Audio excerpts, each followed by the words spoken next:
అందరికీ శుభాభివందనాలు తెలియజేస్తున్నాం.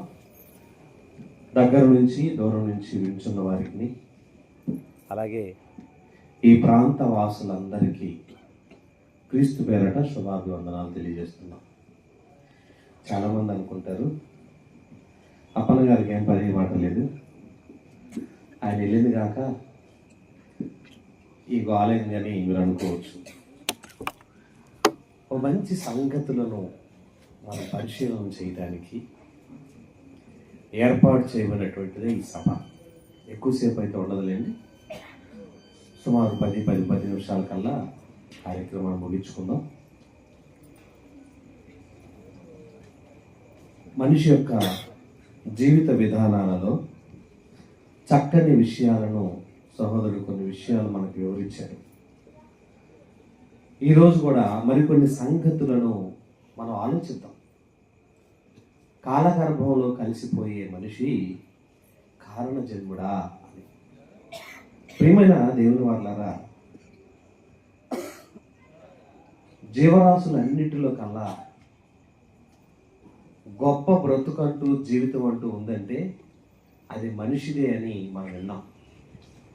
నిజంగా దేవుడు మనకి ఎంత ఆధిక్యత ఇచ్చాడో, మనిషికి ఎంత గొప్పతనం ఇచ్చాడో సమాజం గమనించట్లేదండి. ఎందుకంటే తిన్నాము, త్రాగుతున్నాము, బ్రతుకుతున్నాము, ఇదే మన జీవితం అనుకుంటున్నారు. అయితే మానవ యొక్క జీవిత కాలములో దేవుడు మనకిచ్చిన ఈ ఆయుష్కాలములో ఎందుకు తింటున్నారో, ఎందుకు త్రాగుతున్నామో, ఎందుకు బ్రతుకుతున్నామో తెలియక బ్రతికే మానవ జీవితంలోనే ఉండిపోయారు. మనం ఏమనుకుంటామంటే ఇంకా కొంతకాలం ఉంటాం కదా అని అనుకుంటాం, కానీ మనకంటూ ఒక ముగింపు ఉంది, ఆ ముగింపులో వెళ్ళిపోతాం. అప్పుడు మన జీవితం ఏంటి అని ఎవ్వరూ ఆలోచించట్లేదండి. ఆలోచించని దశలో మనిషి ఉండగటం వలన మానవునికి అర్థం కాకపోతుంది. భూమి మీద మనిషిని దేవుడు చేయటానికి ముందు చాలా కష్టపడ్డాడండి. దేవునికి మానవుని చెయ్యాలన్న ఒక మంచి ఆలోచన. ఎప్పటి ఆలోచన అంటే ఈ విశ్వం పుట్టి శాస్త్రవేత్తలు లెక్కలు కడితే 1500 కోట్ల సంవత్సరాలు అయింది అని చెప్పారండి.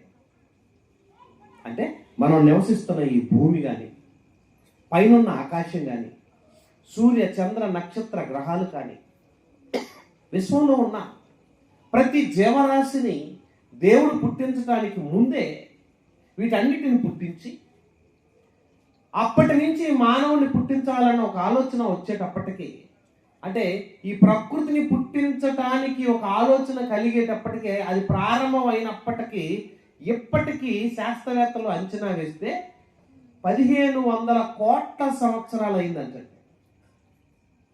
దాన్నే బిగ్ బ్యాంగ్ థియరీ అని పిల్లల పుస్తకాల్లో నేర్పిస్తూ ఉంటారు, విశ్వం ఎలా పుట్టింది అని. అంటే 1500 కోట్ల సంవత్సరాల క్రితం దేవుడు ఉన్నాడా అంటే ఉన్నాడు. ఆయన ఏమనుకుంటున్నాడంటే మనిషిని చెయ్యాలని అనుకున్నాడు. మనల్ని చెయ్యాలని అనుకున్నది ఎప్పుడంటే 1500 కోట్ల సంవత్సరాలకు ముందు. అన్ని సంవత్సరాలకు ముందు నిన్ను నన్ను ఎందుకు పుట్టించాలనుకున్నాడు? ఆలోచించండి.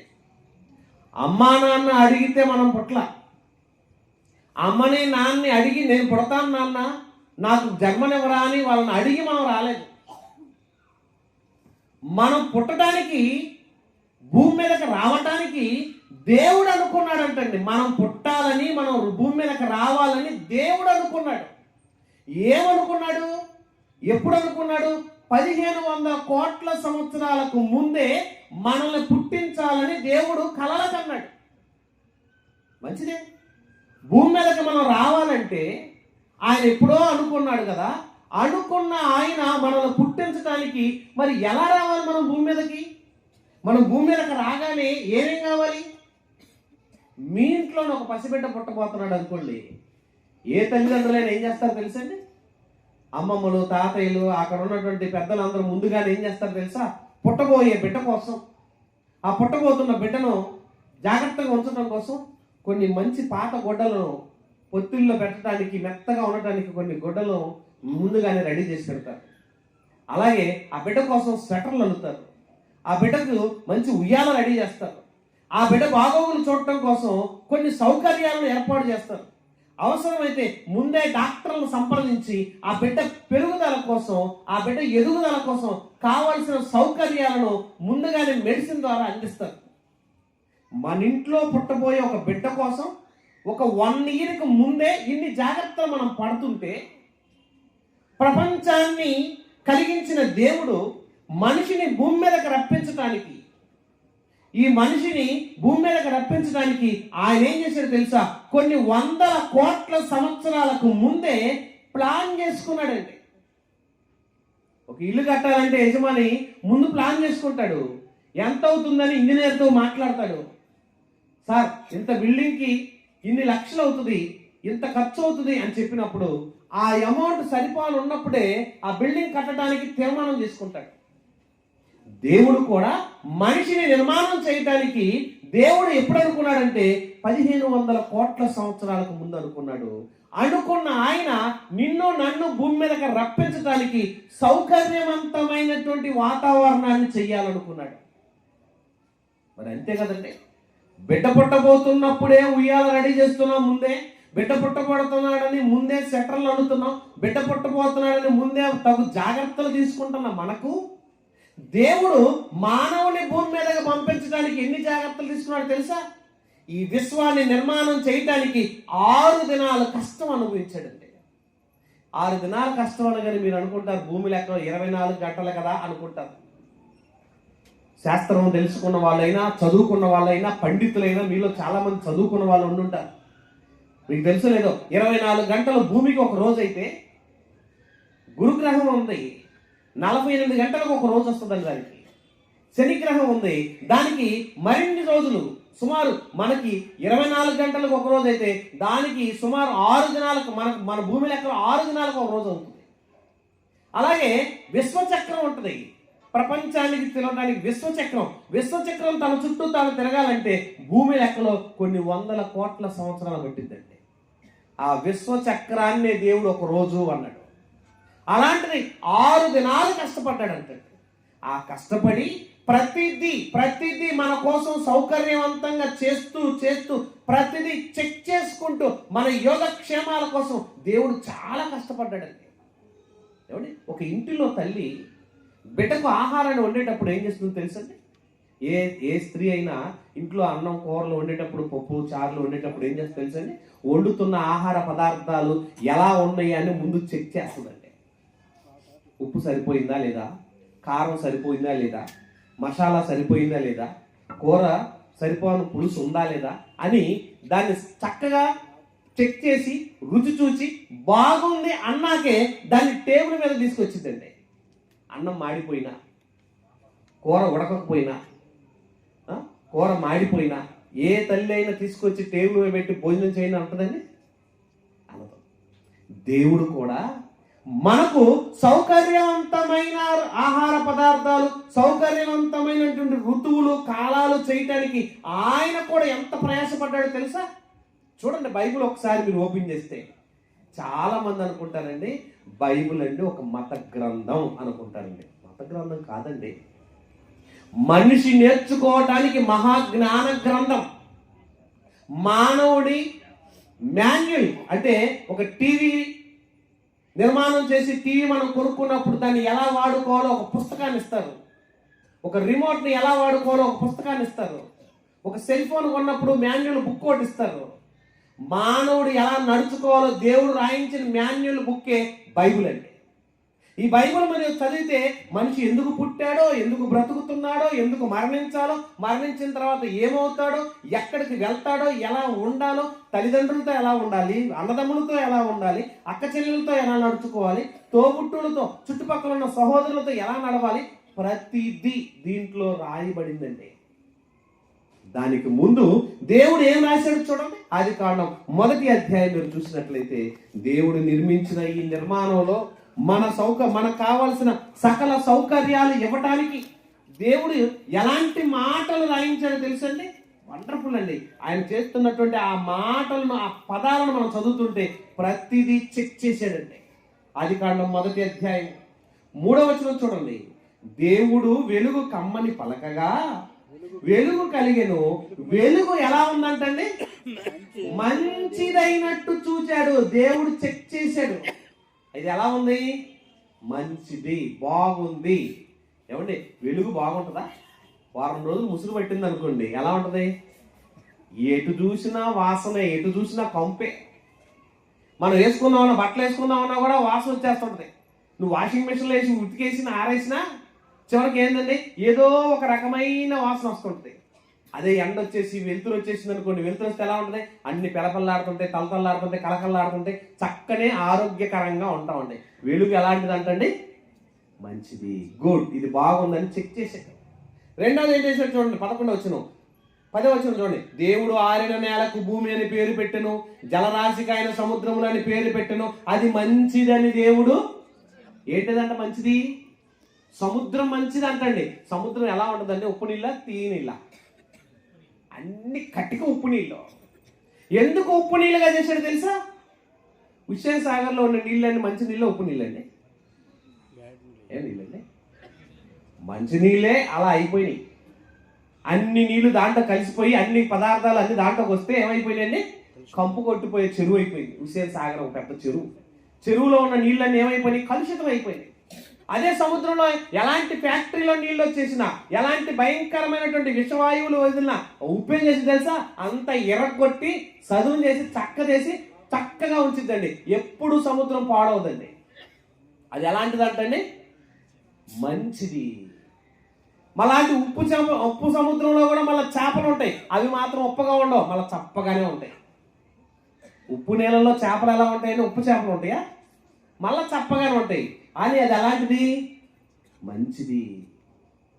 భూమి మీద ప్రతిదీ దేవుడు ఇలా చెక్ చేసుకుంటూ వస్తున్నాడు. ఇంకో ఏమో అన్నాడు చూడండి, ఏది మంచిది అన్నాడు? 12వ వచనం. భూమి గడ్డిని తమ తమ జాతి ప్రకారం విత్తనములిచ్చు చెట్లను తమ తమ జాతి ప్రకారం తమలో విత్తనములు గల ఫలవృక్షములు భూమి మొలిపించుగాక. భూమి ఏం చేస్తుందంటండి? జాతుల ప్రకారంగా గడ్డిని, జాతుల ప్రకారంగా విత్తనాలు ఇచ్చే ఫల వృక్షాలను భూమి ఏం చేసిందంటండి? మొలిపించును గాక అన్నాడు. ఆ భూమి ఎలాంటిది అన్నాడు? మంచిది. నేల మంచిదా చెడ్డదా? నువ్వు విత్తనం వేసావు అనుకోండి, ఆ విత్తనాన్ని మొలిపించే లక్షణం దానికే, ఆ విత్తనాన్ని పెరిగించే లక్షణం దానిదే. ఆ విత్తనాన్ని చెట్టుగా చేసి మహావృక్షంగా చేసి మంచి కాయలు. ఏమండి, మునగ చెట్టుకి ములక్కాయలు వస్తున్నాయి, ఎంత రుచిగా ఉంటాయి అనుకుంటాం. మామిడి చెట్టుకి మామిడి కాయలు కాస్తుంటే ఆ కాయలు ఆ చెట్టులోంచి ఎలా వస్తున్నాయండి? పిల్లలు అప్పుడప్పుడు అడుగుతుంటారు, డాడీ ఈ చెట్టులోకి ఈ కాయ లోపల నుంచి దూరి బయటకు వస్తుందా అంటుంటారండి. వాళ్ళకి తెలియదు కదా పాపం. చెట్టులో కాయ ఎలా అవుతుంది అంటే కింద నుంచి దాంట్లో కూడా దూరి బయటకు వస్తుంటుందా అంటుంటారండి. దూరి రాదు, దేవుడు చేసిన సృష్టిలోని వండర్. నేల ఎలాంటిదంట? మంచిది. గులాబీ చెట్టు ఉంది, ముళ్ళ చెట్టు అండి, ఎక్కడ పట్టుకుని ముళ్ళు గుచ్చుకుంటాయి. ఆ ముళ్ళ చెట్టులో నుంచి ఎంత మంచి పువ్వులు తీసుకొచ్చాడండి బయటికి. ఎలాంటిదంట అది? మంచిది. జాతుల ప్రకారం ఏ చెట్టుకి ఏ పండో, ఏ చెట్టుకి ఏ కాయో, ఏ చెట్టుకి ఏ పువ్వు, ఏ చెట్టుకి ఏ ఫలము, ప్రతిదీ జాతుల ప్రకారంగా క్రమ విభజన చేశాడు. ఏ చెట్టు మరొక చెట్టుతో కలవదు, ఏ చెట్టు ఇంకో దాంతో కలవదు. అప్పుడప్పుడు రోడ్డు పక్కన ఉన్న చెట్లను చూసి మనం ఏమంటామండి? పిచ్చి చెట్లు అండి అంటాం. కాబట్టి దేవుడు పిచ్చి ఏది చేస్తాడా? అన్ని మంచి చెట్లే. అది పిచ్చిదన్నావు అంటే నీకు తెలియదు కాబట్టి పిచ్చిదన్నావు. ఆ చెట్టు యొక్క గొప్పతనం తెలియదు కాక పిచ్చిదన్నావు. అది ఏంటో దాని యొక్క పని ఏంటో తెలిస్తే ఎంత గొప్పదండి. ఉత్తర నాగు చెట్టు ఉంటుంది, చాలా మంది తెలియదు ఇది పిచ్చి మొక్క అంటారు. ఉత్తర నాగులో దాదాపు 50 రకాల ఔషధాలు ఉంటాయి అంటండి. 50 రకాల రోగాలు తగ్గించే ఔషధ గుణాలు ఉన్నాయి. అది తెలియక మనం ఏమంటాం? పిచ్చి చెట్టు అంటుంటాం. ప్రతి దాన్ని మంచిది అని చేశాడండి దేవుడు. ఇలా చెక్ చేసుకుంటుంటే, ఇలా చేసుకుంటూ 6 దినాలు చేసిన సృష్టిలో ప్రతి రోజుని దేవుడు ఏం చేశాడు? మంచిది మంచిది మంచిది అని గుడ్ అని సర్టిఫికేట్ ఇచ్చాడు ఆయనే. ఆయన చేసిన పనినే పరిశీలన చేసి ఇది వండర్, ఇది మంచిదని సర్టిఫికేట్ ఇచ్చిన తర్వాత లాస్ట్ అండ్ ఫైనల్లో హీరోని రంగప్రవేశం చేశాడు. ఎవరు ఆ హీరో? ఎవరంటే ఆ హీరో? మనిషే. ప్రపంచంలో ఉన్న ప్రతి జీవరాశిని, జీవిని, పక్షులను, జంతువులను, జీవరాశులను, ఆకాశం ఖాళీగా ఉందని పక్షులు, నేల ఖాళీగా ఉందని నేల మీద మొక్కలు, సముద్రం ఖాళీగా ఉండకుండా జలచరములు, నేల ఖాళీ లేకుండా పాకే పురుగులు, పెరిగే మొక్కలు, వాటి మధ్య జీవరాశులు, వాటి మధ్య క్రూర మృగాలు అన్నిటిని పెట్టేశాడు. వీటన్నిటిని పెట్టి వీటన్నిటికీ రాజును చేశాడు. ఎవరా రాజు? ఎవరండి ఆ రాజు? మనిషే. నిన్నే, నన్నే, మనలను ప్రపంచానికి రాజును చేశాడండి. నిన్ను చూడగానే కుక్క భయపడాలి, నిన్ను చూడగానే పాము భయపడాలి, నిన్ను చూడగానే ఏ జంతువు అయినా భయపడాలి. అదేంటండి అంత భయం ఉంటుందా వాటికి? నువ్వంటే భయము, నువ్వంటే బెదురు ఎవరికి పెట్టాడు తెలుసా? జంతువులకు, జీవరాశులకు పెట్టాడండి. ఆదికాండం చూడండి, ఎంత మంచి మాట అంటారు. ఆదికాండం 9వ అధ్యాయము 2వ వచనం చూడండి. ఆదికాండము 9వ అధ్యాయము 2వ వచనం. మీ భయమును, మీ బెదురును అడవి జంతువులన్నిటికీ, ఏటేటికంటే ఇప్పుడు జాగ్రత్తగా ఉండండి, అడవిలో ఉన్న జంతువులన్నిటికీ, ఆకాశ పక్షులన్నిటికీ, నేల మీద పాకే పురుగులకును, సముద్రంలో ఉండే చేపలకును అన్నిటికీ ఎవరంటే భయం? అప్పుడప్పుడు పొద్దున్నే లేవగానే కొంతమంది పల్లెటూరులో గేదెలకు పాలు తీసుకుందామని వెళ్తారంటే, గేదె ఎన్ని కింటాలు ఉంటుందో తెలుసా? గేదె ఎన్ని కింటాలు ఉంటుందో సుమారు 6-7 కింటాలు ఉంటుందంటే దాని బరువు. మంచి మంచి గేదె అయితే. ఆ గేదెతో వెళ్ళి కొంతమంది ఆడవాళ్ళు గేదెలతో మాట్లాడుతూ ఉంటారు. మీరు ఎప్పుడన్నా విన్నారా? పాలు తెస్తానికి గిన్నె తీసుకొని పోయి ఆ నుంచో కదల మాకు అని అంటారండి. ఎవరితో? గేదెతోనే. ఆ పాలు బిసుకుతున్నప్పుడు కానీ దాన్ని పాపం ఈగలు వాలి, ఈగలు ఏమన్నా ఇబ్బంది పెడతా ఉంటే తోకలాగా తీసుకు చెప్పట్లేదా, అర్థం కావట్లేదా, ఉండు అని అంటది. అంతే, సైలెంట్ ఊరుకుంటుందండి. సైలెంట్గా ఉండదు. ఏ మాత్రం దానికి కోపం వచ్చి ఎగ్గిన ఒక తన్నుదండి, నిన్ను తొక్కులు దొక్కింది అనుకోండి, ఉంటావు నువ్వు? అంబులెన్స్కి ఫోన్ చేసిన దాకా ఉంటావు ఉండవో తెలియదు. ఈలోపు అయిపోతాం. దాని బరువు ఎంత, దాని విలువ ఎంత, దాని కెపాసిటీ ఎంత. కానీ నువ్వేం చేస్తావు? నువ్వంటే మాట్లాడకూడదు, నోరు ముయ్యి అన్నాడు, కదలొద్దంటావు, కదలదంతే. తోక కదలకూడదు, కాలు కదలకూడదు. ఏ మాత్రం కదిలినా నువ్వు అంటావు. నువ్వు అనగానే దాని భయం వేస్తూ ఉంటుంది. ఎవరు అంటే భయం? నువ్వంటే భయం. దేనికి? ఆ భయము, ఆ బెదురు దేవుడు దానికి పెట్టాడు. మన కన్ను చిన్నది, గీడ కన్ను ఎంత ఉంటుందండి? ఎంత లావు ఉంటుంది, అంతలా గుడ్డు ఉంటుంది. నిన్ను చూడంగానే తాడు చెట్టు అని కనపడతావు దానికి. వామ్మో, ఇంత పెద్ద మనిషి కొడితే నేను చచ్చిపోతాను అనుకుంటుంది అది. దాని కంటిలో ఉన్న స్వభావాన్ని దేవుడు అలా పెట్టాడు. కొన్ని జంతువులకైతే పగలల్లా కలర్ కనపడవు, దానికి బ్లాక్ అండ్ వైటే కనపడుతుంది కొన్ని జంతువులకి. కొన్ని జంతువులకి అసలు పగల కళ్ళు కనపడతాయి, రాత్రులే కనపడతాయి. అప్పుడప్పుడు రాత్రులు సంచరించే జీవులు ఉంటాయి, చూసారా మీరు? చీకట్లో కూడా వెళ్ళిపోతున్నాయి గొడ్ల గుబులు. అంత చీకట్లో కూడా పురుగులు తింటుంటాయి. అంత చీకట్లో కూడా ఏదైనా ఎలికొద్ది దాన్ని పొడుచుకుంటా ఉంటాయి. అంత చీకట్లో కూడా గబ్బిలాలు ఎప్పుడు తిరుగుతాయండి? అర్ధరాత్రులే, చీకట్లోనే. ఆ చీకట్లో కళ్ళు కనపడే స్వభావాలు కొన్నిటికి. దేనికైనా నిన్ను చూస్తే ఏంటది? భయం. చదవన్నమాట. నీ భయమును, నీ బెదురును అడవి జంతువులన్నిటికీ, ఆకాశ పక్షులన్నిటికీ, నేల మీద పాకే పురుగులకును, సముద్ర చేపలకును కలుగును అన్నిటికీ నువ్వంటే భయం. నువ్వంటే భయం. నువ్వేమనుకుంటా? మనం ఏంటి అనుకున్నావు అంటుంటావు. నువ్వేమనుకోవట్లా. నువ్వంటే భయం వచ్చేటట్టుగా దేవుడు వాటికి పెట్టాడు, అంతే. అవన్నీ నీ చేతికి అప్పగించేశాడు. అంటే సృష్టిని కలిగించి, సృష్టిలో ఉన్న జీవరాశులన్నిటిని పుట్టించి, వాటన్నిటిని పెంచి పెద్ద చేసి, అవన్నీ రెడీ అయిపోయిన తర్వాత లాస్ట్కి నేను తీసుకొచ్చి అక్కడ కూర్చోబెట్టాడు. నీకేం కావాలి చెప్పు, తినేసే. చేపలు కావాలా? తినేసే. మటన్ కావాలా? తినేసే. ఇదిగో నీకేదో కోడి కావాలా? కోసేసుకో. నీకెదురు తిరిగేది ఏది మాట్లాడడానికి వీల్లేదు. నిన్ను ఏ మాత్రం ఎదురు తిరిగినా దాన్ని ఒప్పుకోను. దాన్ని తీసేయి, చంపేయి, ఏదేం చేసే, నీ ఇష్టం. ఎందుకు? నువ్వంటే ఆయనకి ఇష్టం. ఆయన నిన్ను కోరుకున్నాడు, ఆయన నీకు ఇవ్వాలనుకున్నాడు, ఆయన ప్రతిదీ నీ చేతిలో పెట్టాలనుకున్నాడు. అన్ని నీకు ఇచ్చేసాడంటే ఎంత ఇచ్చాడండి దేవుడు. ఎవరిని ప్రేమించాడండి? మనిషిని ప్రేమించాడు.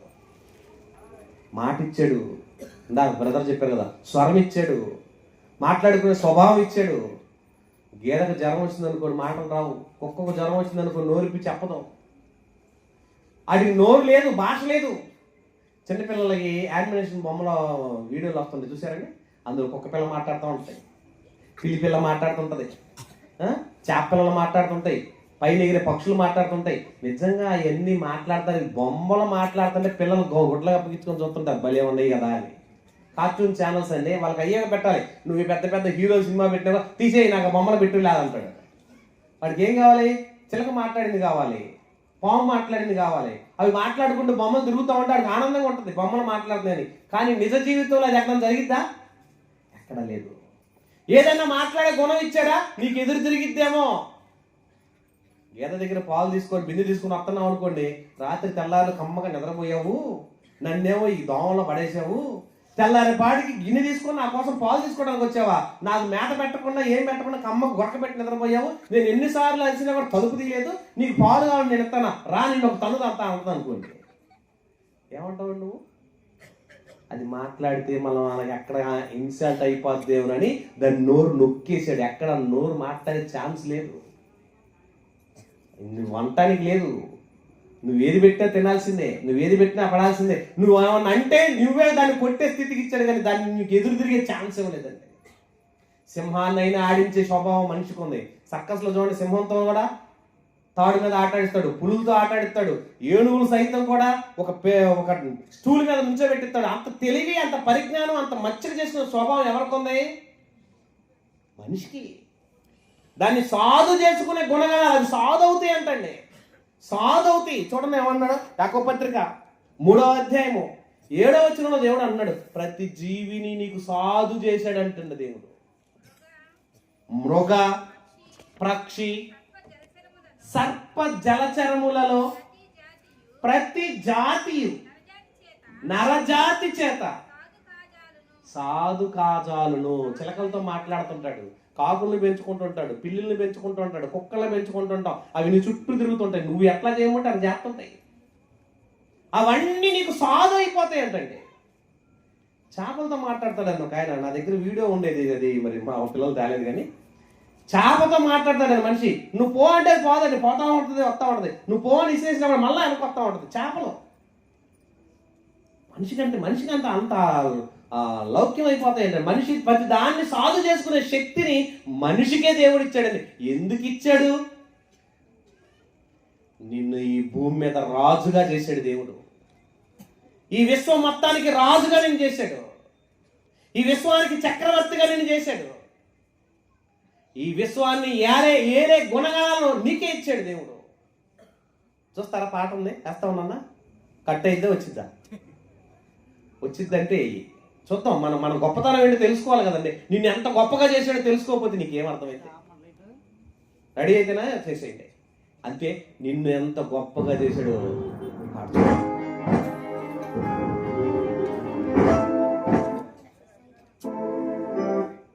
అదేంది నా పాట వేసావు? విశ్వానికి రారాజు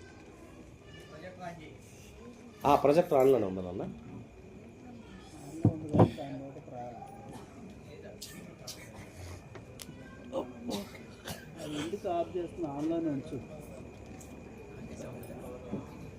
ఇలాగ లైట్ వెలిగించిన వచ్చిందా?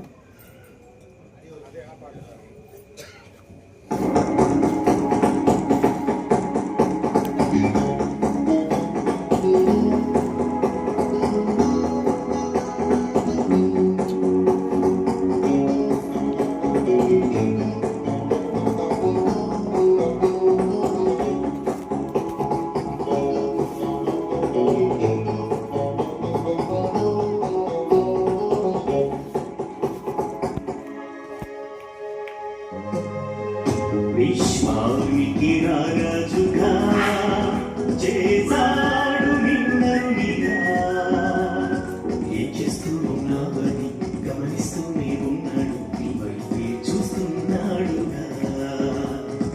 ఏం చేస్తూ ఉన్నావని గమనిస్తూనే ఉన్నాడు, నీ వైపే చూస్తున్నాడుగా.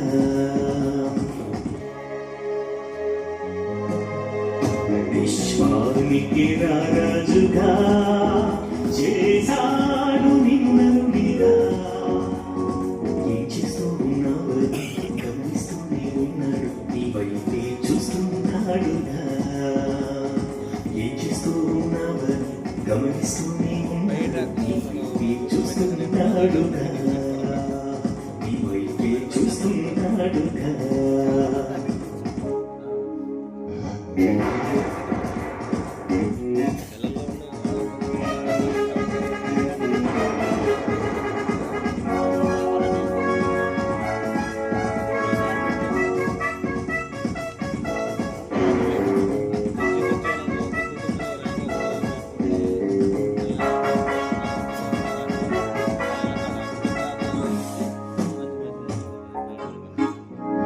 కూర్చున్నా నిలబడినా పడుకున్నా లేస్తున్నా నీ వైపే చూస్తున్నాడుగా. కూర్చున్నా నిలబడినా పడుకున్నా లేస్తున్నా నీ వైపే చూస్తున్నాడుగా. నువ్వంటే తనకెంత ఇష్టమో, అతనంటే నీకెంత ఇష్టమో. పగలైనా రాత్రైనా తన మాటలు ధ్యానించి చెప్పాలని ఈ బ్రతుకే ఇచ్చారుగా. నిన్నే చూస్తూ ఉన్నాడు, నువ్వే కావాలన్నాడు, నిన్ను కాపాడుతున్నాడుగా. నిన్నే చూస్తూ ఉన్నాడు, నువ్వే కావాలన్నాడు, నీ వైపే చూస్తున్నాడుగా.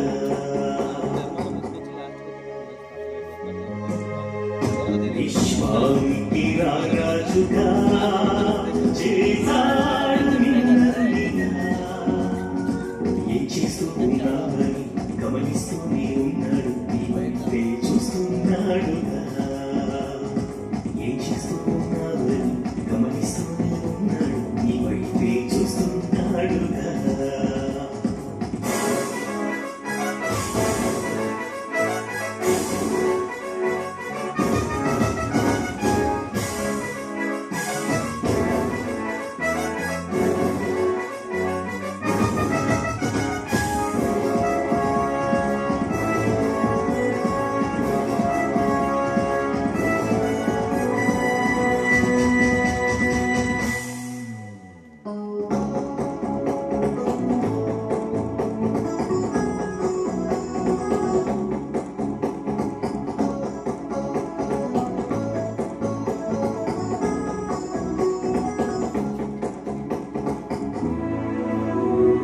పరలోకం ఇస్తాడు, పాపివైనా క్షమిస్తాడు, నువ్వు నమ్మితే నిన్ను రక్షిస్తాడు.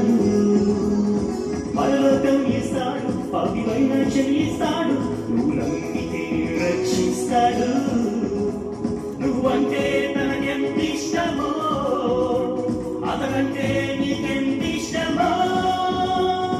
చదువైనా పదవైనా ఆస్తైనా ఏదైనా అన్నిటినీ నువ్వే వదిలి రావాలిగా. నిన్నే ప్రేమిస్తున్నాడు, నువ్వే కావాలన్నాడు, నిన్ను కావాలంటున్నాడుగా. నిన్నే ప్రేమిస్తున్నాడు, నువ్వే కావాలన్నాడు, నీ వైపే చూస్తున్నాడుగా.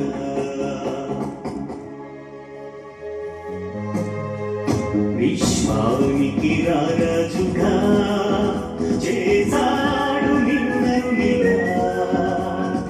ఏం చేస్తూ ఉన్నావని గమనిస్తూనే ఉన్నాడు, నీ వైపే చూస్తున్నాడుగా. ఏం చేస్తూ ఉన్నావని గమనిస్తూనే ఉన్నాడు, నీ వైపే చూస్తున్నాడుగా. నీ వైపే చూస్తున్నాడుగా. నీ వైపే చూస్తున్నాడుగా. చూశారు కదండి, మన కోసం ఎన్ని చేశాడో. ఇవన్నిటిని కలిగించి వీటన్నిటిని ఇచ్చి నిన్ను గొప్ప చేశాడంటే ఈ విశ్వానికి నువ్వే రాజువి, నువ్వే చక్రవర్తివి. ఎందుకంటే ఆయన నిన్నెక్కువ ప్రేమించాడు, నువ్వు ఆయనకి ఎంతో ఇష్టం, ఆయనకి నువ్వు ఇష్టమని అన్ని చేశాడంటే.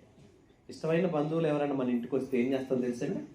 ఒకే రోజు చేపల కూర వండుతాం, ఒకే రోజు రొయ్యలు వండుతాం, ఒకే రోజు మటన్, ఒకే రోజు చికెన్, ఒకే రోజు రకరకాల పిండి వంటలు డైనింగ్ టేబుల్ నిండా పెట్టేస్తావు. ఎందుకు అంత నిండా పెట్టావు తెలుసా? నువ్వు వచ్చేవంటే నాకు చాలా ఇష్టం అంటావు. నువ్వు మా ఇంటికి వచ్చినందుకు చాలా సంతోషంగా ఉంది. నా సంతోషాన్ని ఎలా తెలియజేయాలంటే ఈ డైనింగ్ టేబుల్ నిండా ఉన్న ఈ ఆహార పదార్థాలు నువ్వే తినేయాలంట.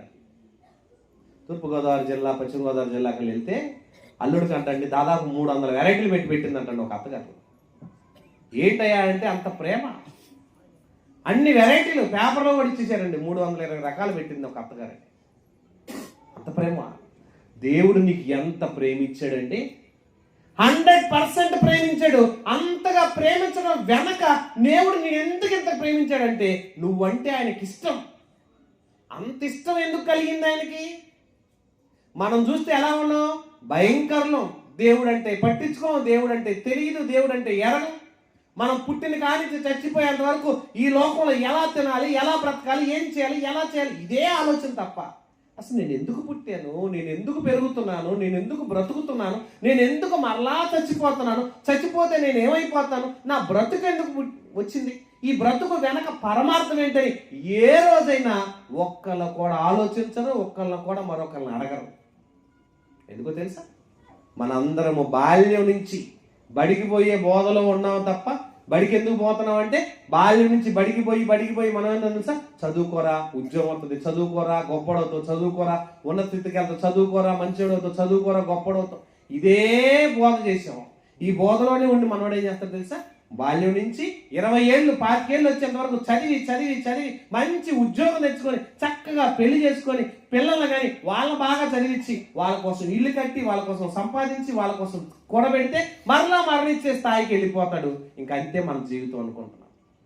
అందుకే నా దేవుడు నీకు బ్రతికిచ్చింది, అలా బ్రతకాలైనా నీకు బ్రతికిచ్చింది, అలా ఉండాలైనా నీకు జీవితాన్ని ఇచ్చింది, అలా ఉండమునైనా దేవుడు నేను బతికించింది. ఒకసారి ఆలోచించండి. భూమి మీద మానవుని ఉద్భవింపజేశాడంటే, భూమి మీద మనిషిని పుట్టించడం వెనక దేవుడు ఎందుకు పుట్టించాడు, ఎందుకు కన్నాడు, ఎందుకు పెంచుతున్నాడు ఎప్పుడన్నా మనం ఆలోచించామంటే ఎన్ని ఇచ్చాడండి దేవుడు. ఇంకా భూమి మీద ప్రకృతిలో ఉన్నవన్నీ చేసింది కాక భూలోపల ఉన్నటువంటి గనులు, బొగ్గు గనులు, బంగారం గనులు, ఎత్తడి, రాగి, ఇనుము ఎన్ని ఉన్నాయని ఖనిజాలు, సముద్రం అడుగున ఉన్నటువంటి గ్యాస్ నిల్వలు కూడా మీకోసమే కదా. సముద్రం అడుగున ఉన్నటువంటి వజ్రాలు సైతం నీకోసమే కదా. కనిపించే విశ్వంలో ప్రతి పదార్థాన్ని దేవుడు నీకు ఇచ్చి ఉన్నత స్థితిలో నువ్వు ఎదగమని ఎందుకు పెట్టాడో తెలుసా? దేవుడు కలల కన్నా ఒక ఆలోచనను నెరవేర్చడానికి, తనను మహిమపరచడానికి, దేవుణ్ణి సంతోషపెట్టే గుణగణాలు నీలో ఉండాలని, తన గొప్పతనాన్ని నీ ద్వారా తెలుసుకోవాలని, పరలోక రాజ్యంలో నిన్ను చేర్చుకోవాలని దేవుడు ఆయన కలలకని దేవుడు ముందుగా భూమి మీద నిన్ను పుట్టించాడండి. ఊరక పుట్టలేదండి. ఇంట్లో సూది ఉందంటే దాంతో పని ఉంటుంది, ఒక పాత గుడ్డ ఉందంటే దాంతో పని ఉంది, ఒక చీపురితో పని ఉంది. నీ ఇంట్లో ఉన్న వస్తువుల్లో దీంతో పని లేదనే వస్తువుని ఏదైనా కొనుక్కుంటావా? నీకు ఏది అవసరమో దాన్ని కొని దాచుకుంటాం. సంవత్సరానికి ఒకసారి వాడేదైనా దాచుకుంటాం, అది అవసరం అని కొనుక్కుంటావు. దాంతో సంవత్సరానికి ఒకసారి నువ్వు వాడుకుంటావేమో, అయినా కొనుక్కొని దాచుకుంటావు. కానీ నిజంగా అండి, దేవుడు నిన్ను పుట్టించటం వెనక ఎందుకు చేశాడో తెలుసా? ఊరక పుట్టల, దేవుడు కారణం ఉందని పుట్టించాడు. భూమి మీద ఒక వ్యక్తి చాలా బాధపడుతున్నాడండి. నేను ఎందుకు ఇలా అయిపోయాను అని. చాలా ఆస్తులు ఉన్నాయి, అంతస్తులు ఉన్నాయి, సమస్తం పోయినాయి అండి. అన్నీ పోయిన తర్వాత బాధపడుతున్నాడు. అన్నీ పోగొట్టుకున్నాక బాధపడుతుంటే తన శరీరంలో అన్ని అవయవాలన్నింటినీ భయంకరమైనటువంటి శరీరం అంతా భయంకరమైనటువంటి రోగముతో, శరీరం అంతా కూడా మరి కురుపులతో భయంకరమైనటువంటి పరిస్థితులకు వెళ్ళిపోయాడు. ఆ టైంలో ఓదార్చడానికి బంధువులు కానీ అన్నదమ్ములు కానీ లేదు, స్నేహితులు కూడా వచ్చి ఇష్టం వచ్చినట్టుగా మాట్లాడుతున్నారు. ఆ పరిస్థితుల్లో బాధపడుతున్న టైంలో అతను ఎంతగానో ఓదార్చడానికి ఎవ్వరు లేనప్పుడు అతన్ని దేవుడు ఓదారుస్తూ ఒక మాట అన్నాడండి. ఏమన్నాడు తెలుసా? నిన్న మొన్న పుట్టినోడి కాదు నాయన నువ్వు. యోబు గ్రంథం 38వ అధ్యాయం, ఒకసారి బైబిల్ తీయండి. యోబు గ్రంథం 38వ అధ్యాయం చూసినట్లయితే ఇక్కడ ఉన్నటువంటి యోబు అనే వ్యక్తి గురించి దేవుడు మాట్లాడుతూ, ఆయన జీవితంలో అన్ని కోల్పోయానని ఎంతో బాధపడుతుంటే, తను ఓదార్చే వాళ్ళే ఎవరు లేకపోతుంటే, ఓదార్పు లేనటువంటి అతన్ని ఓదార్చడానికి దేవుడే కలగజేసుకొని దేవుడు యోబుకి ఒక ప్రశ్న వేస్తున్నాడండి. ఏమన్నాడు తెలుసా? యోబు గ్రంథం 38వ అధ్యాయం 4వ వచనం. యోబుకు దేవుడు ప్రశ్న వేస్తున్నాడు. ఏమని? నేను భూమికి పునాదులు వేసినప్పుడు నువ్వెక్కడున్నావు? ప్రశ్న వేసాడండి. ఎవరు వేసింది ప్రశ్న? మనిషికి దేవుడు వేసాడు ప్రశ్న. నీకే నాకే అనుకోండి ప్రశ్న. నేను భూమికి పునాదులు వేసినప్పుడు నువ్వెక్కడున్నావు? నీకు తెలివి ఉంటే, జ్ఞానం ఉంటే, వివేకం ఉంటే, నీకు తెలిసిన ఎడలా దానికి నాకు తెలియజెప్పు అన్నాడంటే. తెలియజెప్పమన్నాడండి. ఎవరు చెప్పగలం? ఎప్పుడు చెప్తామండి మనం? అప్పుడప్పుడు తల్లిదండ్రులు అంటుంటారు, పిల్లలకి ఫోటోలు తిప్పుతుంటారు. అప్పుడప్పుడు పెళ్లి ఫోటోలు ఫ్రేమ్ కట్టించుకొని కొంతమంది వీడియోలు వేపించుకుంటుంటారు. ఆ పెళ్లి ఫోటోలు వీడియోలు పిల్లలు చూపిస్తున్నప్పుడు అంటుంటారు, మమ్మీ డాడీ పెళ్లి చేస్తున్నారు టైం ఉందంటారు. పిల్లలు తెలియక ఆ చిన్న వయసులో అంటారు, మమ్మీ నా ఫోటో ఏది ఇందులో అంటారండి. ఏమంటారండి? పెళ్లి ఫోటోలు ఎవరు ఫోటో లేదంట, డాడీ నా ఫోటో ఏది మమ్మీ నా ఫోటో ఏది, నన్ను ఎక్కడ పెట్టారు, నన్ను తీసుకురాలేదండి, నాకు చెప్పకుండా మీరు ఎక్కడికి వెళ్ళారు అని అంటుంటారండి. అప్పుడు ఏమంటామండి మనం అని అన్నాను, పుట్టలేదు అప్పటికి అంటారండి. పుట్టలేదమ్మా నేను ఎక్కడున్నాను అని అంటాడు. నువ్వు ఎక్కడున్నావు అంటే అప్పుడు ఏం చేస్తాడు, నాలో ఉన్నావు, అమ్మలో ఉన్నావు, లేదా నాన్నలో ఉన్నావు, లోపల ఉన్నానా అంటారు. లోపలే ఉన్నావు, అప్పుడు ఇంకా పుట్టలేదు నువ్వు అని అంటారు. అంటే అర్థం ఏంటి, అప్పటికి ఉన్నాడనా లేదనా? ఉన్నాడు, కానీ ఇంకా బయటకు రాలేదు. దేవుడు కూడా మనిషికి అదే ప్రశ్న వేస్తున్నాడు, ఏమని? నేను భూమికి పునాదులు వేసినప్పుడు నువ్వెక్కడున్నావు, నీకు వివేకం ఉంటే, తెలివి ఉంటే, జ్ఞానం ఉంటే చెప్పవా అని అడిగాడండి. ఆ ప్రశ్నలన్నీ వేస్తుంటే ఆన్సర్ చెప్పలేకపోతున్నాడు. దానికి ఆన్సర్ ఎప్పుడు దేవుడు ఏం చెప్పాడు చదవండి, 21 వచ్చిన, ఇదంతయు నీకు తెలిసి ఉన్నది కదా, నీవు బహువృద్ధుడవు, నీవు అప్పటికి పుట్టి ఉంటివి. భూమికి పునాదులు వేయబడక మునికే అప్పటికే నువ్వేం చేసావు, అప్పటికే ఉన్నావు నాన్న, నువ్వు ఎక్కడికి పోలేదు. ఎక్కడున్నావు? నాలోనే ఉన్నావు, బయటికి రాలేదు. నువ్వు నాలో ఉన్నావు, నువ్వు లేవనుకో మాకు, నాలో ఉన్నావు, అప్పటికే ఉన్నావు. భూమి మీద పుట్టిన ప్రతి మనిషిని దేవుడు స్వయంగా ఆలోచన చేసి కేవలం కావాలని కోరుకొని కన్నాడండి. భూమి మీద ఉన్న ప్రతి మనిషి సాక్షాత్తు దేవుని గర్భం నుంచి వచ్చిన వాళ్ళే అంటున్నాడు. లోకాసువార్త 3:37 వచ్చిన చదవండి. భూమి మీదకి వచ్చిన ప్రతి మనిషి స్వయంగా దేవుని గర్భం నుంచి, దేవుని యొక్క ఊహల ఆలోచనలోనే ముందుగానే నిర్మాణమై నిన్ను నిర్మించుకున్న దేవుడు తనలోని ఆత్మను పంచి నిన్ను పుట్టించాడండి. కైనాను అనే వ్యక్తి ఎనోషు అనే ఒక తండ్రికి పుడితే, ఎనోషు అనే వ్యక్తి షేతు అనే ఒక తండ్రికి పుడితే, షేత్ అనే వ్యక్తి ఆదాముకు పుడితే, ఆదాము ఎవరికి పుట్టాడంటండి? దేవుడు కన్నాడంటండి. మొట్టమొదటి ఆది మానవుడు అనుకుంటాం. హిస్టరీలోకి వెళ్తే చాలా మంది ఏమంటారు అండి, ఆది మానవుడు అని అంటారు. ఈ ఆది మానవుడిని ఎవరు పుట్టించారు? కోతులు పుట్టించలా. శాస్త్ర ప్రపంచానికి అర్థం కాక కోతు నుంచి వచ్చాడని ఒకళ్ళు, చేప నుంచి వచ్చాను ఒకడు, చింపాజీ నుంచి వచ్చాను ఒకళ్ళు, మరికొంతమంది ఆఫ్రికా కోతుల నుంచి వచ్చారు మరొకళ్ళు. మానవ జీవం కోతు నుంచి పరిపక్వం చెందలా, దేవుని నుండి వచ్చాం. దేవుని గర్భం నుండి వచ్చిన వాళ్ళం కనుక ఆయన ఏమన్నాడు తెలుసండి, నువ్వు నాలో నుంచి వచ్చావు, నా రూపము, నా ఆత్మ, నా పోలిక, నా స్వరూపం, నా ఆత్మను పుణికి పుచ్చుకున్న వాడము, దేవుని ఆత్మను కలిగిన వాళ్ళం. అంటే భూమి మీదకి రావడానికి గల కారణం ఏంటో తెలుసా? దేవుడు ఎన్నుకో నిన్ను పుట్టించాడు, ఊరకనే రాలేదు నువ్వు. అంటే దేవుడు కలలు కని ఏర్పాటు చేసి భూమి మీదకి పంపించడం వెనకైంది తెలుసా? కారణం ఉండి వచ్చావు నువ్వు, కారణ జన్ముడవు, ఊరకనే పుట్టలేదు. మనిషి ఎలాంటి వాడు? కారణ జన్ముడు అని అన్నాడు బైబిల్లో. నీవు అప్పటికే పుట్టి ఉంటివి. ఎందుకు అప్పటికే ఎందుకున్నావు తెలుసా? నీ ద్వారా పనుందని నిన్ను ఎన్నుకొని భూమి మీద పంపించాడు. జంతువులు వచ్చి వాటి పనిని ముగించుకుంటున్నట్టు, పక్షులు వచ్చి వాటి పనిని ముగిస్తున్నట్టు, భూమి మీద ఉన్న ప్రతి జంతువులు, జీవరాశులు, ప్రతి వృక్షము వాటి పనులు ముగించుకొని వెళ్తున్నట్టు నిన్ను కూడా దేవుడు తన కారణం ఉండి పుట్టించాడండి. ఈ భూమి మీద పుట్టిన ప్రతిదీ కారణం లేకుండా పుట్టలేదు. దాంట్లో ఉత్పత్తి అయిన భూమి మీదకి వచ్చిన నీవు కూడా కారణ జన్ముడవు. తల్లి గర్భంలో ఉన్నప్పటి నుంచే ప్రత్యేకపరిచి నిన్ను ఎన్నుకొని నిన్ను కాపాడి రక్షించి ఎంత భద్రత తీసుకున్నాడో తెలుసండి దేవుడు. చూడండి, కీర్తన గ్రంథం 139వ కీర్తన, కీర్తన గ్రంథం 139వ కీర్తన 16వ వచనం చూడండి. ఏమంటున్నాడు? నేను పిండమునై ఉండగా, అంటే ఏమన్నాడు? నువ్వైనా నేనైనా తల్లి గర్భంలో ఉన్నప్పుడు ఎలా ఉంటామండి? అండం పిండం అని అంటారండి. తల్లి అండాశయంలో ఒక పిండంగా ఉంటాం, పిడికిలు అంత ఉంటాం. ఆ పిండంగా ఉన్నప్పుడు దేవుడు అప్పుడే నిన్ను చూస్తున్నాడు అంటండి. ఎందుకు నిన్ను ప్రత్యేకంగా చూస్తున్నాడు? ఎన్ని రోజులు నువ్వు భూమి మీద ఉన్నాలో, ఎన్ని సంవత్సరాలు బ్రతకాలో, ఎంతకాలం తినాలో, ఎంతకాలం బ్రతకాలో, ఎంతకాలం జీవించాలో, ఆ జీవించాల్సిన దినములన్నింటిలో నుంచి నువ్వు రావాలని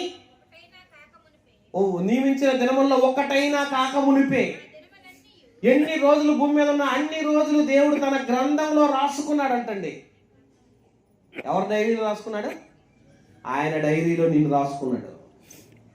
ఆయన రాసుకునే అంత చరిత్ర అనేది. అబ్రహాము చరిత్ర గొప్పదనుకుంటాం, ఇసాకు చరిత్ర గొప్పదనుకుంటాం, లేకపోతే షాజహాన్ గొప్ప చరిత్ర, ఔరంగజేబ్ గొప్ప చరిత్ర, అక్బర్ గారి చరిత్ర గొప్పది, లేకపోతే శ్రీకృష్ణ దేవరాయలు గారి ఆయన చరిత్ర గొప్పది అనుకుంటాం. నీకు కూడా ఒక చరిత్ర ఉంది. నువ్వే గాలికి పుట్టలేదు, ఏదో ఒక ఊరకు పుట్టలేదు. చాలామంది ఎందుకు బ్రతుకుతున్నా, నువ్వు పుట్టింది ఎందుకని ఒక టైటిల్ పెట్టి వాక్యం చెప్తుంటే అంటిస్తున్నావు అండి, వాల్ పోస్టర్లు అయినా అంటిస్తుంటే ఆయన ఏమన్నాడు తెలుసండి, కోటా బియ్యం పుచ్చిపోతున్నాయి అని అన్నాడండి. ఎందుకు పుచ్చిపోతున్నాయి అంటే కోటా బియ్యం పుచ్చిపోతున్నాయి అని పుట్టాడంటండి. ఎందుకు పుట్టావు అనే ప్రశ్న అయితే, నువ్వు పుట్టింది ఎందుకంటే కోటా బియ్యం తిని బతకటం కోసం కాదు, దేవుడు నిన్ను కళ్ళకని ఎన్నుకొని కారణ జన్ముడుగా పుట్టించాడు. కారణ జన్ముడుగా ఎందుకు వచ్చావు తెలుసా? ఏం పని ఉందని వచ్చావు ఇక్కడ భూమి మీదకి తెలుసా అండి? ఏ పని ఉందని వచ్చా? మనం ఉండాలి, తినాలి, రిక్షావాడిగా ఉన్నవాడు నేను రిక్షా తీసుకొని బతకాలి, నా జీవితాంతం రిక్షా దొక్కుని బతకాలేనా? ఆటో నడిపే ఉన్నారు, నా జీవితాంతం ఆటో దొక్కుకోవాలనా? చిల్లర కొట్టులో ఉండేవాడు చిల్లర కొట్టు, నా జీవితాంతం చిల్లర కొట్టు చేసుకోవడం కోసం నేను పుట్టానని అనుకోవాలా? ఒక డాక్టర్గా ఉన్నవారు నా జీవితాంతం నేను డాక్టర్గా బతకటానికి కోసం పుట్టానని అనుకుంటున్నావా? కాదండి. నీ పుట్టుక వెనక దేవుడు తన కార్యక్రమాలను నెరవేర్చడానికి, దేవుని సంకల్పాన్ని నెరవేర్చడానికి, దేవుని గుణగణాలను, దేవుని యొక్క ఆలోచన ప్రచురపరచడానికి, ప్రపంచానికి దేవుని గొప్పతనాన్ని, ప్రపంచంలో దేవుని ఎరగని ప్రజలకు దేవుని యొక్క ఔన్నత్యాన్ని తెలియజేసి మహత్తరమైనటువంటి దేవుని యొక్క ఆశయాలను ప్రజలకు అందించడానికి భూమి మీదకు వచ్చామండి మనమంతా. ఆయన కలకని కోరుకుంటే పుట్టిన వాళ్ళం, కారణ జన్ములం మనం. మరి కారణ జన్ముడు ఎందుకు వచ్చాడు? ఎఫెసీ పత్రిక 2వ అధ్యాయం 10వ వచనం చదవండి. నిన్ను చేయటం వెనక దేవుని పని ఉంది, ఊరకు పుట్టించలేదు.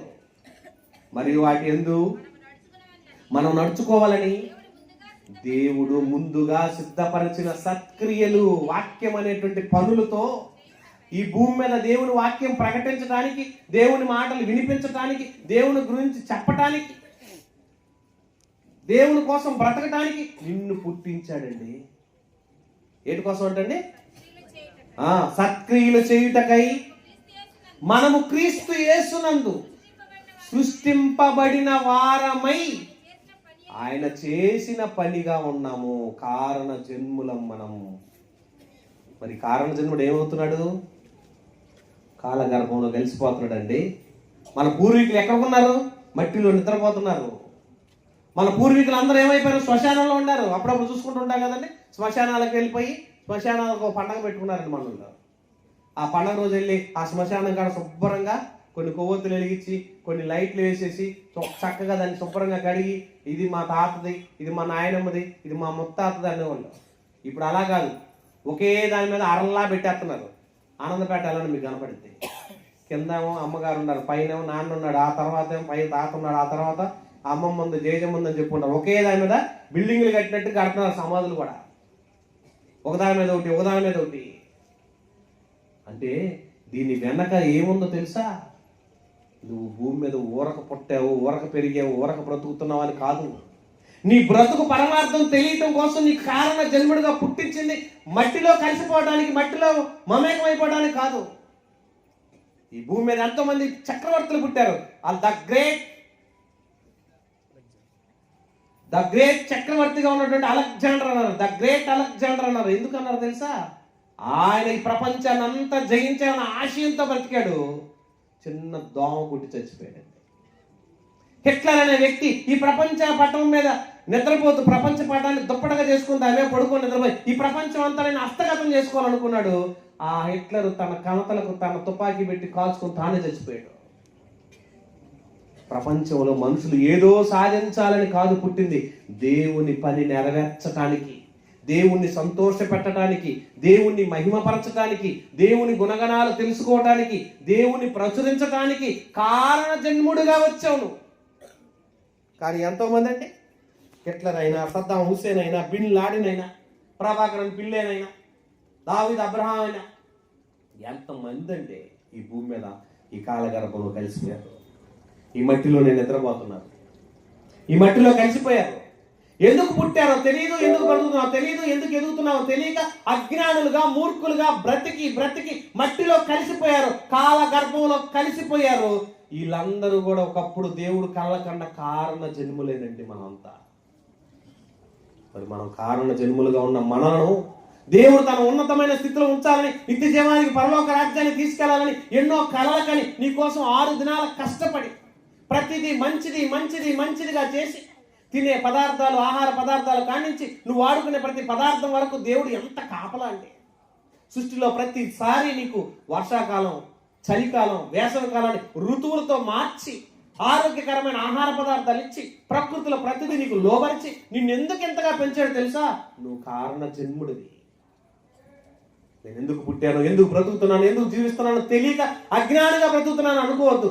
దేవుని కొరకు పుట్టావు, దేవుని కొరకు పెరుగుతున్నావు, దేవుని కోసం బ్రతకమని పంపించాడు. అలా బ్రతికితేనే ఆ బ్రతుకు అర్థం, అలా బ్రతికితేనే బ్రతుకు పరమార్థం అని అంటున్నాడండి దేవుడు. అలా బ్రతకాలని దేవుడు కలలకు అంటుంటే, అలా బ్రతకాలని దేవుడు నిన్ను పుట్టిస్తే నువ్వేమైపోతున్నావు? నేను పాట ఉన్నది చూసారా, పాటేస్తా చూడండి. నిన్ను ఎంత ఉన్నతమైన స్థితిలో ఉంచాలని దేవుడు కలలకన్నాడో, ఎంత గొప్పగా చెయ్యాలని దేవుడు కలలకన్నాడో చూడాలంటే నీ గొప్పతనాన్ని నువ్వు తెలుసుకోవడం కోసమే దేవుడు నీకు ఈ జీవితాన్ని ఇచ్చాడు. ఈ గొప్పతనాన్ని తెలియాలని నీకు ఈ బ్రతుకు. చూడండి ఎంత మంచి పాట.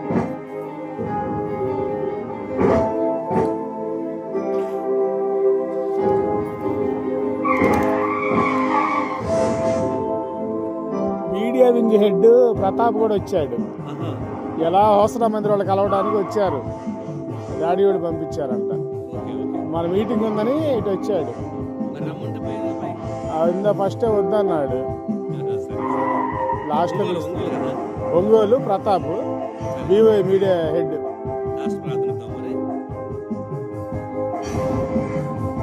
ఈ పాట నెట్లో లేదు, మనోడు సైట్లోంచి పంపించాడు. ఇప్పుడు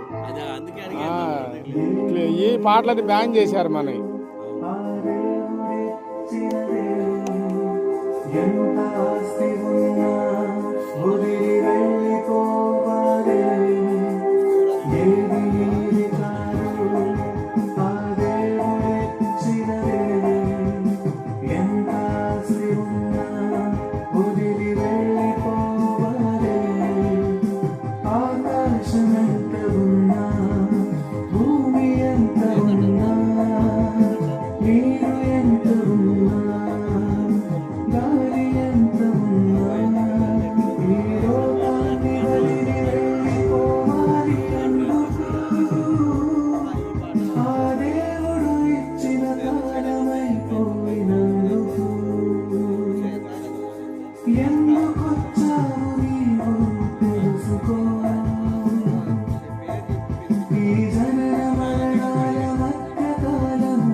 సంపాదించావు, వదిలి వెళ్ళిపోయావు, చనిపోయావని తెలిసి నీ వారిక చేశారు.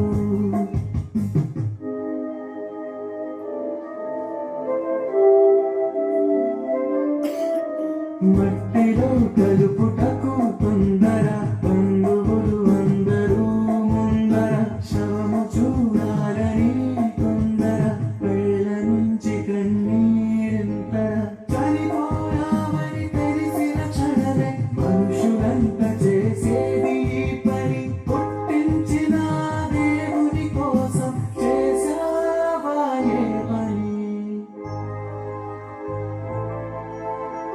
ఏది నీది కాదు, ఆ దేవుడి చిన్నదే. ఎంత ఆస్తి ఉన్నా వదిలి వెళ్ళిపోవాలి.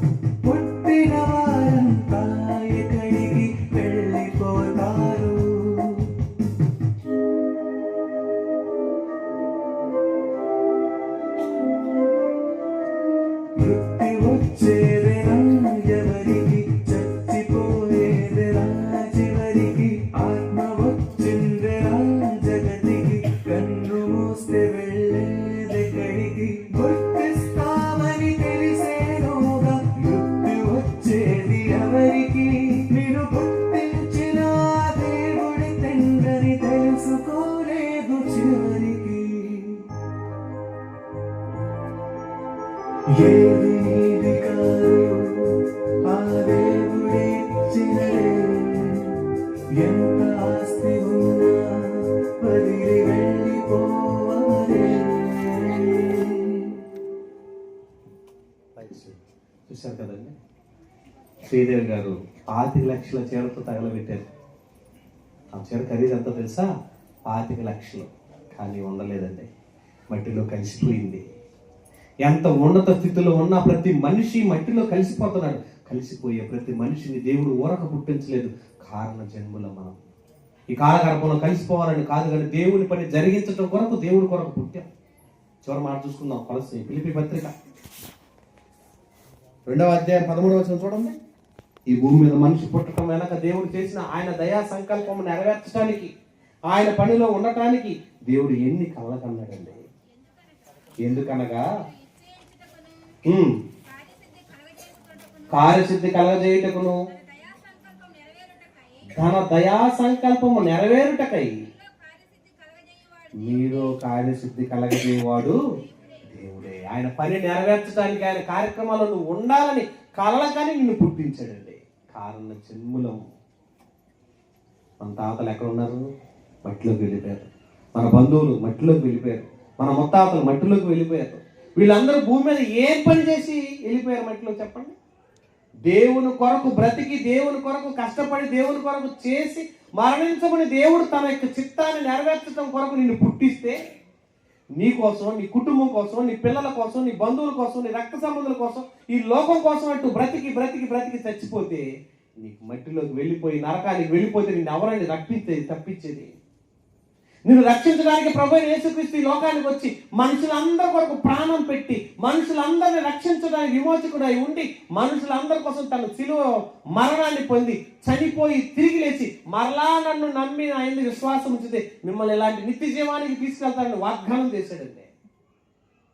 మనమందరం దేవుని పనిలో ఉండాలని, చుట్టుపక్కల ఉన్న సమీప గ్రామాల్లో సువార్త ప్రకటించడానికి నేను వచ్చాను అని, తండ్రి నీ కొరకు నేను మహిమపరచడానికి, భూమి మీద నేను మహిమపరచడానికి నేను వచ్చానని ప్రకటించాడండి ఆయన. మరి నువ్వు ఉన్నావు ఎందుకు? భార్య కోసం నీ బ్రతుకు? పిల్లల కోసం బ్రతుకుతున్నావా? కుటుంబం కోసం బ్రతుకుతున్నావా? రక్త సంబంధాల కోసం బ్రతుకుతున్నావా? నా జీవితం ప్రజాసేవకు అంకితం అని ఒక నాయకుడు చెప్పినట్టుగా బ్రతుకుతున్నావా? నీ జీవితం దేవునికి మాత్రమే అంకితం. దేవుని కొరకు బ్రతకాలనే నీకు బ్రతికిచ్చాడు. ఇందులో భార్యనిచ్చాడు, బిడ్డలనిచ్చాడు, కుటుంబాన్ని ఇచ్చాడు, బంధువులు ఇచ్చాడు, అందరిని ఇచ్చాడు. అందరినిచ్చింది నీకు సౌకర్యంగా ఉంచడానికి, నీ ఆలన పాలన చూడటానికి, నిన్ను పెంచి పెద్ద చేయటానికి. ఏ జంతువు కూడా పుట్టిన వెంటనే సంవత్సరం పాటు కూర్చోదండి. సంవత్సరం తర్వాత నీకు నడకెందుకు ఇచ్చాడు తెలుసా? తల్లి ప్రేమ, తండ్రి ప్రేమ, ఆదరణ, ఆనందము కలిగించి నిన్ను ఆప్యాయత అనురాగాలతో పెంచి పెద్ద చేస్తుంటే, ఆ మమకారాలతో పెరిగి దేవుని నామాన్ని మహిమపరుస్తావని నీకు ఆదరణ కలిగించాడు. ఇంత గొప్ప బ్రతుకు, ఇంత గొప్ప జీవితాన్ని దేవుడు నీకు ఇచ్చి దేవుని కోసం బ్రతుకుతామని కలలకంటుంటే, బైబిల్ ఒక మత గ్రంథం అనో, బైబిల్లో ఉన్న వాటినేటినో అది ఒక విదేశీ మతం అనో, లేకపోతే ఈ బైబిల్ నమ్మిన వాళ్ళందరూ వేరే వేరే వేరే కులాలను అనుకోకండి. భూమి మీద పుట్టిన ప్రతి మనిషి సాక్షాత్తు దేవుని రూపం. కులాలు కాదు, మతాలు కాదు, వర్గాలు కాదు, అందరము దేవుని ఎదుట సమానమే. మనుషులందరూ దేవుని రూపాలు, మనుషులందరూ దేవుని ప్రణాళికలో పుట్టినవారు, మనుషులందరూ దేవుని కాలగర్భంలో కలిసిపోయే వాళ్ళందరినీ భూమి మీదకి వచ్చిన ప్రతి మనిషిని కారణ జన్ముడుగానే పుట్టించాడు. నరకానికి పోకుండా తప్పించి రక్షించాలని మీద ఎన్నో కళలు కన్నాడండి. ఆయన కళ నెరవేర్చే వారిగా ఉండి నిత్య జీవానికి వారసులుగా ఉంటారు. లేదా నీ నామ ఘనత, దేవుని నామ ఘనతకై బ్రతకగా నీ ఇష్టానుసారంగా బ్రతికి, కుటుంబం కోసం బ్రతికి బ్రతికి మరణించి నిత్య నరకానికి వెళ్ళిపోతారు. మీరే నిర్ణయించుకోండి.